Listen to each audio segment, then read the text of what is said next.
তিন শ্রেণীর ব্যক্তির বিরুদ্ধে আল্লাহ বলেন আমি নিজেই কিয়ামতের দিন মামলা দায়ের করব। I will be against them in the day of judgment. Three categories of people I will be against them in the day of judgment. তিন শ্রেণীর লোক কিয়ামতের দিন তারা ছাড় পাবে না।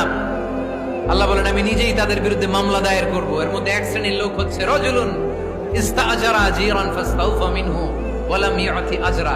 একজন শ্রমিক ভাড়া করে তার কাছ থেকে কাজ নিয়েছে কিন্তু তার পারিশ্রমিক আদায় করে নাই। এরকম আছে না নাই? দাপট দেখায় ইউনিভার্সিটির ক্যান্টিন গুলোতে, ইউনিভার্সিটির ক্যান্টিনে যে খায় মাগার বিল দেয় না, এরকম ডাকাইত আছে না নাই? চায়ের দোকানে চা খায় পরে দিমু বিল দেয় না, আছে না নাই? দোকানে যে পণ্য কিনে বিল দেয় না পরে দিমু, আছে না নাই? কিয়ামতের দিন আল্লাহ তোরে মাস্তানি ছুটাবে, চিল্লা এখন ঠিক কিনা? আনা খাসমুহুম, আমি নিজেই তাদের বিরুদ্ধে মামলা দায়ের করব। কথাটা কার? এজন্য বিশ্বনবী বললেন খবরদার, মেহনতি মানুষ, খেটে খাওয়া মানুষ, এদের দোয়া কবুল হয়ে যায়। আতুল আজিরা আজরাহু ক্বাবলা আন ইয়াজিফা আরাকুহু, খবরদার বিশ্বনবী বললেন শ্রমিকের ঘাম শুকিয়ে যাওয়ার আগে তাদের পারিশ্রমিক মিটিয়ে দাও।